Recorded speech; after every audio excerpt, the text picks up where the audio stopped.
Being a minimalist and a tech enthusiast, is it even possible? Well, I don't have a clear answer. Sorry. But what I do have is a lot of opinions. Those two lifestyles conflict greatly, and honestly, it's true. I love being very minimal, but I also love buying tech. So it's a really hard balance. So how do you balance them? Well, honestly, I'm not too sure either. I'm just kind of going through the motions of life and hoping I figure it out too, but over time, it has been helping my life. So basically, I wanted to share my journey with you guys. This is my first time ever doing a video with my face, and hope you guys don't hate it. And hopefully the plan is to make so this video is not supposed to be a tutorial on like how to live your life. You know, this is just my personal experience, and I'm just a guy on YouTube really to show you my journey. Maybe you guys can relate to, maybe you got some tips for me, maybe I got tips for you. I don't know. That's what we're gonna find out today. So I learned about minimalism back in the summer of 2019, but I never really started applying it to my own life. And especially with the pandemic here, that's when I really had to push. Because before I kind of lived a minimalist life, but now with the pandemic, I'm kind of forced to, you know, I've been making a lot less money now, and you gotta fund your tech habits somehow, right? So basically I was out of my job for a while now, and I realized, okay, I'm not making any money. I gotta start cutting back. Actually, I ended up selling a bunch of stuff on like Facebook Market, and I made a pretty good profit from it, honestly. And another thing too is that it's not just about the lack of money I've been getting, but I'm gonna be graduating university in spring of 2021. I have no money. I'm in serious debt, guys. I used to spend pretty much all my income on technology, and I still love technology, don't get me wrong, but I have debt. I have student loans to pay off, and like I'm gonna have to start paying those soon. When I graduate, if I keep up this lifestyle, I'm gonna run out of money. I'm gonna go living on the streets. I'm gonna be homeless. Another problem with debt is if you're in debt, you're not living. Being in debt, it's horrible. I mean, look around you. Anybody you know, there's at least one person who's in severe debt, whether it be student loans, credit card debt. There is so much bad debt out there. With that said, my mindset has really changed from buying what I want to saving as much as I can, really, because my plan is to pay off this bad debt as soon as possible. So what do I mean by bad debt? I'm talking about the student loans, the credit card debt. I don't have credit card debt, actually. I'm really good with that. I don't know. I always treated my credit card like it was a debit card, and I've never been in trouble. So I don't know. People who treat their credit cards like free money, that's where you get really lost. It's because they don't teach you this stuff. They don't teach you how to use a credit card. This is gonna be a lot of rambling this video, by the way. I am so scatterbrained. But basically back to the credit card, I've never owed interest to the bank. I have always paid off in full. I've never been late. I even pay off every week or so. Even if everything's gone through and all the paying transactions are ready to be paid off, I just paid off. There's no point in waiting. I got the money, so why not? So for context, I'm 21, I graduate when I'm 22, and my plan is to be completely debt-free by the time I'm 23. That's a pretty tall asking, and I don't know if I'm gonna be able to do that, but I will honestly try my best. And through minimalism, I think you really can do that. So now we gotta talk about the tech part. Okay, cool, so I can cut back on spending. What about my tech? Like I said, I'm shooting this on an iPhone 12 Pro Max. That wasn't free. That's a big chunk of change I had to pay. It wasn't cheap. I did save up for it though. So I love buying new tech when I can. I mean, my very first video I put on YouTube was actually unboxing the 2020 MacBook Pro and selling my Surface Pro, so I could afford that. If you've been keeping up with my last two videos, probably not, because those videos didn't do very well, but that's fine. I still like making them. They were a fun time to shoot. I really do like making these kinds of videos. Then you would have known I have an iPhone X, or I had an iPhone X. Now I'm on the new one, and this thing, oh man, it's so beautiful. I just can't stop talking about it. This is almost kind of a way of saying you don't need super fancy equipment to start YouTube. I have a tripod. I got this like little $15 mic. Hey guys. Hey guys, how's it going? It's me, I'm YouTube. This thing was like 20 bucks. Found it on Amazon, but honestly, I did a before and after test of this versus the built-in iPhone mic. This thing is so much better. Just use it. Now you're probably thinking though, buying an expensive phone, that's not really minimalistic. I think that's just kind of a misconception of minimalism. This phone wasn't really an impulse purchase. Like I said, I needed the upgrade. This was more as an investment to my YouTube channel as well. And I bought it because I knew it would increase the quality of my videos. Also, my iPhone X was falling apart. It was frustrating as hell to use it. The battery was just shot. So not everyone will understand why I bought the phone. I mean, to be fair, it's, you know, it can be hard to justify for a lot of people, and I understand that, but that's okay. Everyone has their opinions on these things, and that's just my opinion. Some people won't agree with me. What are you gonna do about it? So to kind of wrap that point up, anybody who knows me in real life, they know I love wasting money on tech. I love my tech so much. This channel was actually originally supposed to be a tech channel, but then I realized if I just show my face, I can do so much more. And like, I don't want to just talk about tech, I want to talk about my life. But I'm trying my absolute best to put that lifestyle, you know, behind me, because I don't want to be constantly grinding my life just so I can afford this tech, but then also be in a lot of debt and be really unhappy. The boiler just turned on and it's so loud.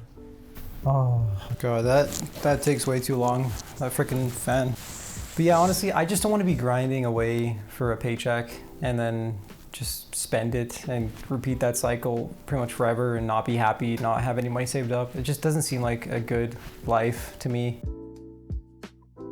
So to the next point, you know, the minimalist side of me loves to save money, loves to have the extra space, loves to have, you know, the nice clean setup with minimal tech. And even to the summer, I told you, I sold a bunch of my stuff so I could, you know, have extra money and to declutter. And a lot of these things I sold just didn't really have value in my life anymore. But like I was able to sell that stuff and it didn't really impact me, but I could have helped someone else. I probably helped somebody get something for cheap and, you know, just save them the extra money. I didn't overcharge. I gave them a pretty sweet deal. Like I didn't overcharge if I didn't need to. And the thing is, I'm not desperately broke. Like I have a pretty good life. I acknowledge that. I'm living at home. I'm not living paycheck to paycheck. Some of these people might be. So I just want to help someone out. That's another hidden benefit of decluttering, especially when you sell it or even give it away. Yeah, over the last few months, I would say I've decluttered a few hundred items. I have decluttered so many things. Like my basement is so clean now. And so far I haven't really regretted giving away anything. I even like decluttered my social life. And basically what I mean by that is I just got rid of a lot of my social medias. I stopped using Facebook unless it's for Facebook Marketplace because that's probably the best way to sell things locally here. I got rid of Instagram. I actually did get rid of Snapchat for a bit, but I mean, I just made a new one and I only added people that I actually care about. I ended up getting rid of like 90% of my friends. I don't talk to these people. Honestly, I can make a whole video on that. I got rid of all these social medias probably back in the summer, so it's been a few months now. Probably one of the best choices I made, just simply because those social medias would just kind of fill my life with emptiness. You know, when you're scrolling for hours. I'm talking about you who's scrolling for hours, even on YouTube. I have a really bad YouTube problem. I watch too many YouTube videos, but decluttering YouTube would be really hard for me, I'll be honest. What is that? Why do I have a notification?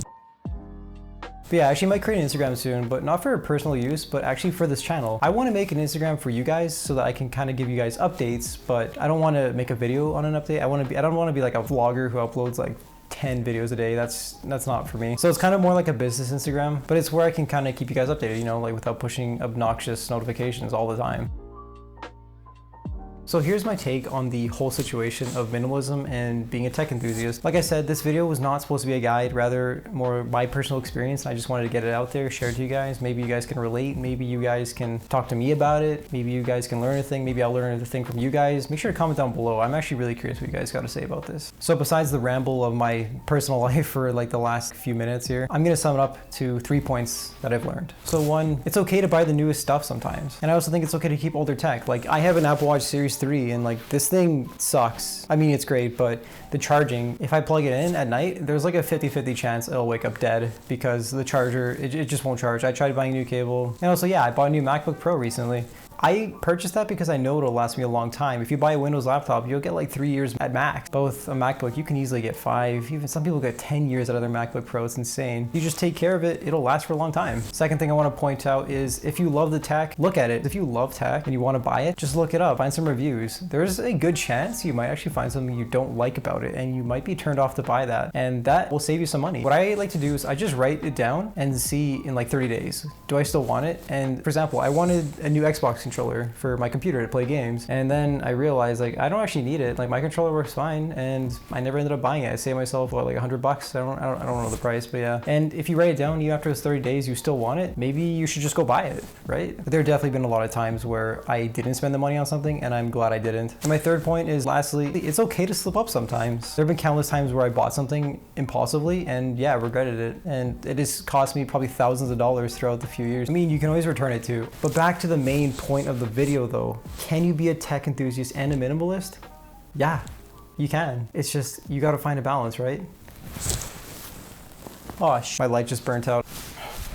All right, I fixed my light. You just gotta strike that balance, you know? Like, you gotta not overspend on tech, but you gotta not declutter your entire life to the point where you own nothing. You own like one chair. Don't do that. But that's also another thing about being just an enthusiast of anything. You can love it, you can look it up, you can learn so much about it. You don't have to just be buying it all the time. You can kind of live vicariously through someone else. And yeah, I already know there's gonna be a lot of people who watch this video Okay, that's a bold assumption. But I already know there's a lot of people who are gonna watch this video and think my points are completely invalid and they're gonna disagree with a lot of things I have to say. And if you do, comment down below. Like, I would love to have a chat with somebody in the comments. Let's have a nice chat. Have a nice chat, okay? Let's have a nice chat down below, okay? I mean, it's a video. That's what the comment section's for, right? Okay, so anyways, guys, thanks for watching the video. Wait, is this even recording? Thank you for taking the time to watching this video. If you actually made it to the end, congratulations, because this video is just everywhere. And if you actually watched the whole thing, and you liked what you saw, subscribe. You're gonna see more of this stuff. I actually really do enjoy making these videos with my face in it. You know, I've been self-conscious, but the best way to get over it is just do it. You wanna get anything done, just do it. But also, now that the video's over, I wanna take a brief moment to talk about my YouTube channel and the future of it. If you guys like this kind of content, comment down below. What do you wanna see? If you watch the entire video, I mentioned a ton of points about other videos I could potentially make, like the social media decluttering. I would also like to talk about how the pandemic kind of saved my life. That's an interesting topic for another video. Maybe that'll be my next video, who knows? I just wanna keep it kind of tech related, but at the same time, I also want to talk about my own personal life because I feel like there's just a lot to share. And I've gone through some pretty radical transformations in the last, when did COVID start again? Like March? So yeah, since March. But like, honestly, I've gone through a ton of self-reflection. I kind of changed my life. If I didn't change the path I was going on before, I would have never started this YouTube channel. I would have never showed my face. I would have never done any of this stuff. And like, I'm so glad I took the time to improve myself because this YouTube channel really does mean a lot to me. And yeah, I have like a couple hundred subscribers from when I was a kid, but I want to show you guys I'm back and I'm gonna make more videos like this. Anyways, take care guys. Peace.